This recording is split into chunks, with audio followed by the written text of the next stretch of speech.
Alright, so check this out. My mom's always been into collecting those old, antique dolls. She had this one, an old porcelain doll, all dusty and worn out, sitting in a glass case in the living room.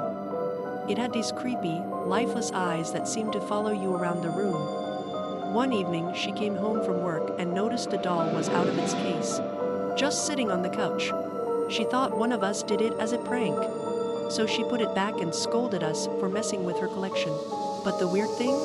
None of us had been home yet. So days go by, and every time she'd come home, the doll would be somewhere else in the house, in the kitchen table, in the hallway, even in her bed once.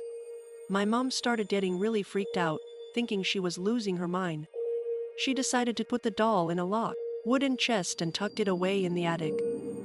That night, we all woke up to the sound of the piano playing downstairs, this eerie out-of-tune melody.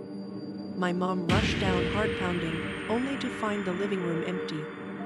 Except for the doll sitting at the piano, its tiny hands on the keys. She screamed, and we all ran down to see what was going on. My dad, skeptical as ever, checked the attic and found the chest still locked and sealed. There was no way the doll could have gotten out on its own. Freaked out beyond belief, my mom decided to get rid of the doll. She drove miles away to this remote area and buried it deep in the ground, shoveling dirt over it as fast as she could. By the time she got back, it was late, and she went straight to bed, feeling relieved.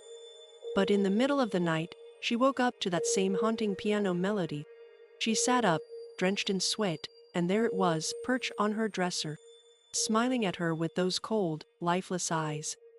We moved houses the next week, and to this day, my mom won't even look at a doll, antique or not. She swears that thing is still out there, waiting to find its way back. So, fast forward a few years, and we're settled into our new place. My mom seemed to finally relax, but none of us ever talked about that doll again. One night, we had some family friends over for dinner. As we're chatting in the living room, one of the kids points at a corner and asks, "Who's that lady with the doll?" We all turn to look, but there's no one there. My mom's face turns white. She rushes over to the corner, and we find nothing, just a chilling draft.